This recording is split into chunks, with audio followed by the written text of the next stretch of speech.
Praise the Lord. எபேசியர் 3ஆம் அதிகாரம் 16ஆம் வசனம் சொல்லுகிறது, நீங்கள் அவருடைய ஆவியினாலே உள்ளான மனுஷனில் வல்லமையாய் பலப்படுகிறீர்கள்.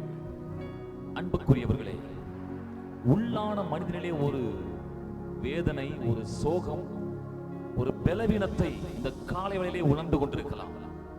உங்கள் ஆத்துமா ஒரு தொய்விலே, ஏன் இந்த வாழ்க்கை என்கிற உங்கள் கடந்த கால தோல்விகள், எதிர்கால தேவைகளை நினைத்து நீங்கள் சோர்ந்து போய் இந்த காலை வேளையில் இந்த சத்தத்தை கேட்டுக் கொண்டிருக்கிறீர்கள். தேவனுடைய நல்ல வாக்குத்தத்தம், புது உடன்படிக்கையின் ஆசீர்வாதம் சொல்கிறது, நாம் அவருடைய ஆவியினாலே உள்ளான மனுஷனிலே வல்லமையாய் பலப்பட முடியும். பரிசுத்த ஆவியானவர் தாமே உங்களை பலப்படுத்துவார். அதுவும் விசேஷமாய் உங்கள் உள்ளான மனிதனிலே ஒரு புது பலன், ஒரு புது நம்பிக்கை. பிரியமானவர்களே, பரிசுத்த ஆவியினுடைய அபிஷேகம் அதைத்தான் செய்கிறது, நம்மை பலப்படுத்துகிறது.